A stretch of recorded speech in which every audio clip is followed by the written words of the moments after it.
Il y a un endroit à Montréal qui s'appelle Eastern Bloc. Ça fait plusieurs années. Ils étaient installés sur Clark. Maintenant, ils viennent de déménager. C'est un lieu de exposition, oui, événements, installations, théâtre occasionnellement. Mais là, on a déménagé nos pénates. On est rendu dans le très trendy, dans l'environnement de la mode Chabanel. Il y a beaucoup d'artistes dans ce coin-là d'ailleurs. Et pour me parler de tout ça et de l'aventure et de l'exposition qui a lieu à Eastern Bloc, Alicia Turgeon, bonjour. Bonjour Winston, merci beaucoup de nous avoir invités. Tout Euh, pour les sculpteurs émergents, pour les artistes émergents et votre gang qui a été formée, je pense, à Concordia pour la plupart. Hein? oui, la plupart à Concordia, mais on a aussi des gens de l'UQAM, de design d'environnement, des gens d'un peu partout. On est une équipe très jeune aussi et on est très content de pouvoir bien représenter aussi les artistes émergents comme ça. Alors là, vous êtes installé sur la rue Louvain. Oui. La rue Louvain, et vous avez deux endroits. Il y a le site d'exposition, si on veut, et il y a aussi votre laboratoire au quatrième étage, et l'administration aussi, évidemment. Et on est dans votre laboratoire. Alors, qu'est-ce qu'il y a autour de vous? Je vois des outils, du Oui, gaffer tape. Oui, ben, au fond, ici, c'est juste une des petites sections de laboratoire. On a notre imprimante à 3D. Un petit peu plus Ouais. loin, on ne la voit pas. On a aussi une machine de découpe vinyle. C'est qu'en fait, comme vous avez dit, on a un centre de présentation, mais aussi un centre de production et d'éducation. C'est vraiment important d'avoir ces espaces-là. Et en déménageant, on a comme eu la chance de vraiment pouvoir assumer ces deux mandats-là pleinement dans des espaces séparés. On a la galerie qui a pignon sur rue au 53 Louvain et au quatrième étage ici, on a un très, très grand espace avec des bureaux individuels, des espaces communs pour pouvoir que les gens puissent travailler sur différents aspects de leur projet. C'est que Ce que beaucoup j'aime de machines beaucoup, spécialisées. Euh, Ce que j'aime beaucoup, c'est que vous êtes un endroit d'exploration. Vous partez à l'aventure sur des projets. À un moment donné, vous n'êtes jamais sûr d'où ça va aboutir. Mais à un moment donné, oui, ça aboutit, ça ressemble à quelque chose et ça nous amène encore plus loin dans la recherche. Ça, je trouve ça chouette. Et il y a un bon exemple de ça dans votre salle de galerie au 53 Louvain. C'est quatre artistes qui ont choisi d'installer ce que moi j'ai vu en tout cas. C'est curieux, c'est intéressant. Ça nous questionne et on se demande, mais où est-ce qu'ils vont aller avec ça?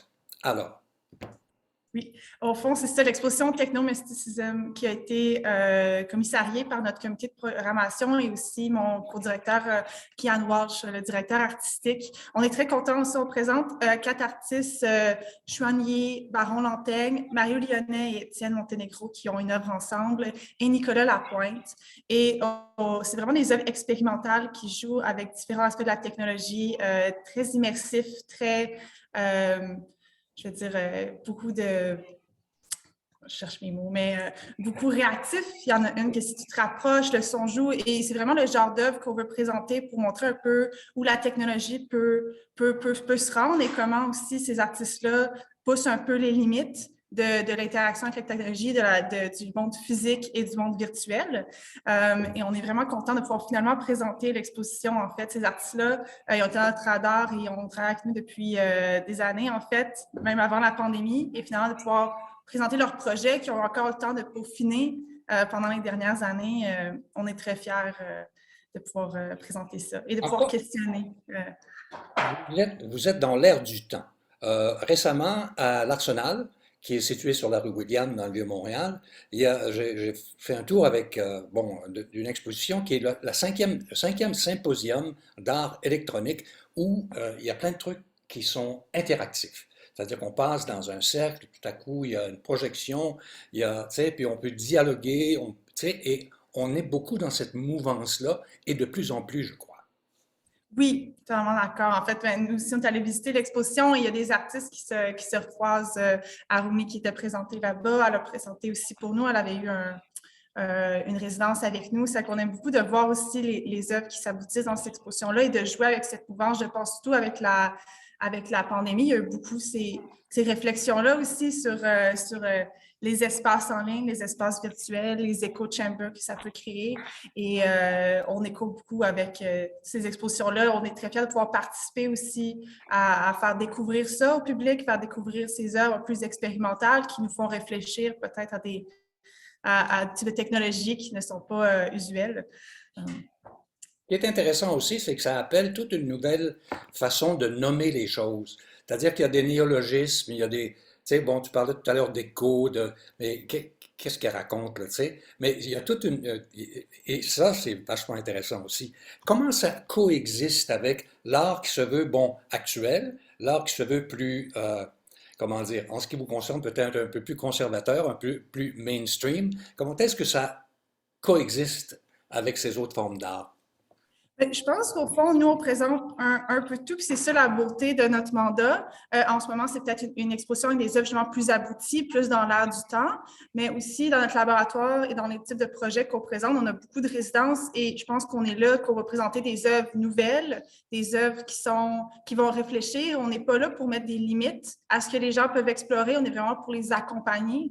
D'ailleurs, en ce moment, on a un très beau projet Art Industrie Savoir avec le HEC, Vestec Pro, les gestions milieu, où c'est qu'on accompagne les artistes à développer vraiment avec les nouvelles technologies, à vraiment réfléchir à où ça peut aller. Je pense qu'on est vraiment un peu à cheval et à expérimenter en différents milieux. Je vois que c'est toujours dit, on est hybride entre la science, la technologie, l'expérimentation électronique. On veut tout le temps se positionner un peu comme à l'hybridité de tous ces formes d'art.